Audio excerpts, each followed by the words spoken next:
সমীরণ বাবুর ফোন ঘেটে রনের ব্যাপারে জানতে পারল পেখম। সম্পূর্ণ জানতে ভিডিওটিতে একটি লাইক করে প্রথম থেকেই দেখতে থাকো। গল্পের শুরুতেই দেখা যায় পেখম তো ইচ্ছে করে ধূপকাঠি জ্বালিয়ে ধোঁয়া বার করে সবাইকে বার করে দিয়েছে। যখনই ধোঁয়া হচ্ছিল তখনই ফায়ার অ্যালার্মটা বেজে উঠেছে। একে একে সবাইকেই সিকিউরিটি বার করে দিয়েছে, এমনকি নিজেও বেরিয়ে গেছে।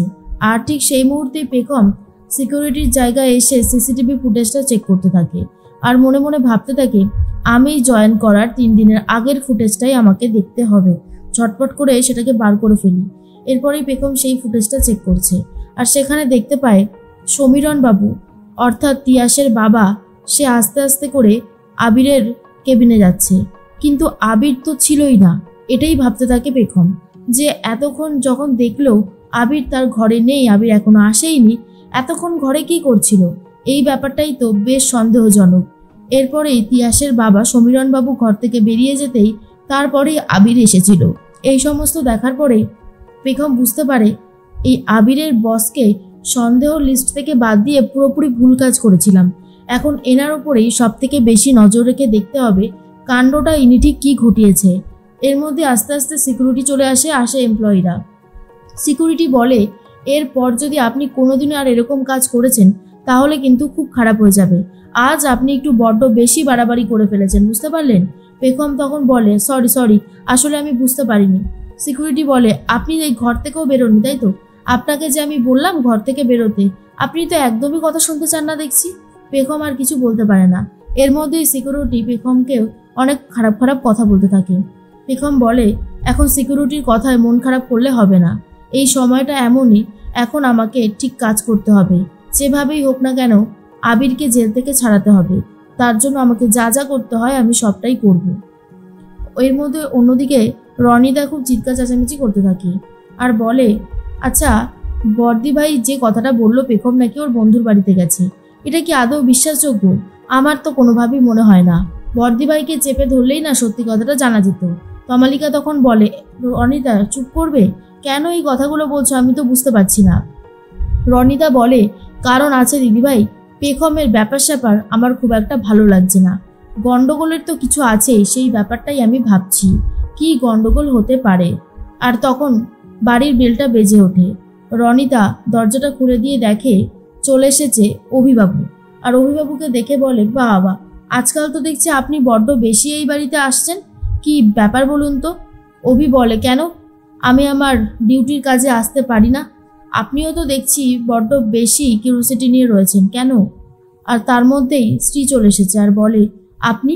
অভিতাজ বলে, হ্যাঁ আসলে আমাকে আসতেই হলো, কারণ আমি একবার আবিরের ঘরটা চেক করতে চাই।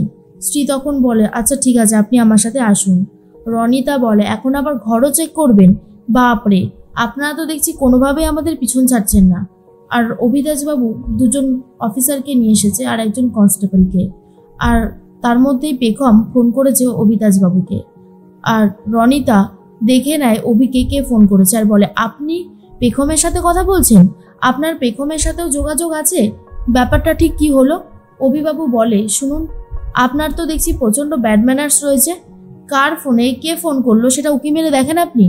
রনিতা বলে, চোখ পড়ে গেলে কি করব?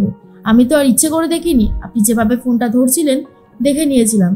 তখন রনিতা বলে, আর এতে এত লুকোচুরির ব্যাপারই বা কি আছে? আমি তো বুঝতে পারছি না। ফোনটা রিসিভ করেছে অভি আর বলে, পেখম, অভিতাজবাবু আপনাকে একটা ইনফরমেশন দেওয়ার ছিল। এই যে আবিরের বস সমীরণ বাবু, এই লোকটা যথেষ্ট সন্দেহজনক।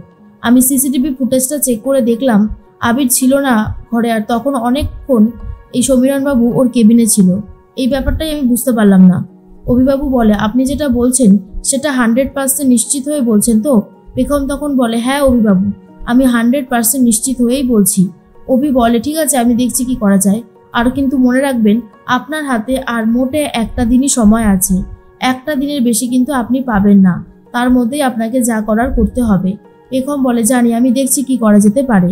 আর অন্যদিকে তিয়াস বলে, অনন্যা বলে মেয়েটা কোথায় গেল? উফ, এই মেয়েটা এত জ্বালায় আর কিছু বলার নেই। এরপর পেখম ওরফে অনন্যা চলে এসেছে তিয়াসের সামনে। তিয়াস তখন বলে, এই যে বারবার কোথায় যাও তুমি? তোমার তো দেখছি কোনো কাজের ইচ্ছাই নেই। তোমাকে যে কেন এই অফিসে রাখা হয়েছে সেটাই মাঝে মধ্যে বুঝতে পারি না।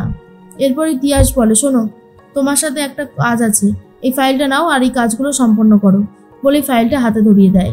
এরপর পেখম চলে যাচ্ছে তার টেবিলে। অন্যদিকে কনস্টেবলরা আবিরের ঘর তছনছ করে ফেলছে, সমস্ত জামা কাপড়গুলো ছুঁড়ে ছুঁড়ে ফেলে দেয় আর এর মধ্যেই ট্রফিগুলো ফেলে দিতে থাকে।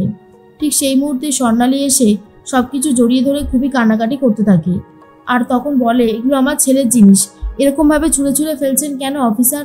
ও কি অন্যায় করেছে? এখনো কিন্তু ওর অন্যায় প্রমাণিত হয়নি। প্লিজ অফিসার, প্লিজ আমার কথাটা শুনুন। তখনই স্ত্রী এসে বলে, আপনারা চাইলেও এইভাবে ব্যবহার করতে পারেন না। অভি বলে, কি হয়েছে? এ কি অফিসার, আপনি এরকম ভাবে জিনিসপত্র ফেলেছেন কেন? আমরা জিনিসপত্র সার্চ করতে এসেছি, গুন্ডামি নয়, কথাটা ভালো করে কান খুলে শুনে রাখুন। এরপরে জিনিসপত্রগুলো গোছাতে গেলে স্ত্রী তখন নিচু হয় আর অভিতাজবাবুও নিচু হয়। দুজনের মধ্যে ঠোকাঠুকি লাগে আর বলে, সরি। স্ত্রী তখন বলে, আপনি আমাদের জন্য অনেক কিছু করছেন, অনেক ধন্যবাদ। অভি বলে, আরে বাবা, ধন্যবাদ দেওয়ার মতন এখন কি হয়েছে? এখনো অনেক দেরি আছে, এখনো তো কিছু করেই উঠতে পারলাম না। আগে কিছু করতে পারি, তারপর সুদ সমেত ফেরত নেব। স্ত্রী তখন শুনে খুশি হয়। এর মধ্যেই পেখম তো নিজের টেবিলে বসে পড়েছে। তিয়াস যেই কাজটা দিয়েছে সেটা পেখম করতে পারছে না। পেখম মনে মনে ভাবে, এই কাজ তো আমি কোনোদিনও করিনি, এটা আমি পারবোই বা কি করে? সোশ্যাল মিডিয়া থেকে, ইন্টারনেট থেকে ঘেটে যে বার করবো সেটাও হবে না, কি যে করি? তিয়াস এসে বলে, কি ব্যাপার, কি ভাবছো, কাজটা কমপ্লিট করো। তখন পেখম বলে, হ্যাঁ করছি তো। এরপর খুব ভয় পেতে থাকে তিয়াসকে। তিয়াস আশেপাশেই ঘুরছিল আর বলে, আমি এবার ড্যাডের সাথে একটা মিটিংয়ে যাব। তখনই পেখম বলে, ম্যাডাম আপনি আমাকেও নিয়ে চলুন না, আপনি তো বলেছেন কাজ শিখতে হবে, আপনার ছায়াসঙ্গী যদি আমি না হই তাহলে আমি কি করে কাজ শিখবো বলুন তো? তখনই তিয়াস বলে, ঠিক আছে চলো, কিন্তু কোনো রকমের বাদরামি করবে না, কেমন? পেখম তখন বলে, না ম্যাডাম, ঠিক আছে চলুন। এরপরেই পেখম আর তিয়াস আর সাথে আর একজন ছেলে, তিনজন মিলে চলে গেছে সমীরণ বাবুর সাথে মিটিং করতে। তিয়াস তখন বলে, ড্যাড এবার বলো কি করতে হবে? ড্যাড তখন বুঝিয়ে বলছে ব্যবসার কাজের জন্য কোনটা ইম্পর্টেন্ট আর কিছু হিন্টস দেবে বলে ফোনটা খুলছিল। ফোনের লকটা দেখে নিয়েছে পেখম আর বলে, তার মানে লকটা হলো এরকম, ঠিক আছে আমি লক খুলে ফেলবো, তারপরে এই ফোনটা আমাকে চেক করতে হবে। সমীরণ বাবুর কাছাকাছি পৌঁছানোটাই খুব দরকার ছিল আর সেটা তিয়াসের মারফতেই হয়ে গেছে। তিয়াস তখন বলে, বুঝে নিয়েছো পেখম, মানে অনন্যা, এরপর নিশ্চয়ই প্রবলেম নেই। আর অনন্যা তখন বলে, না ম্যাডাম, প্রবলেম হবে কেন?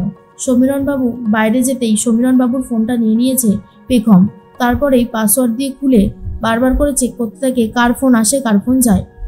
ফোন করেছিল বব রয়, আর এই বব রয়টাকে সেটাই জানার চেষ্টা করছে পেখম। বব রয় যে রন সেটা এখনো বুঝতে পারেনি।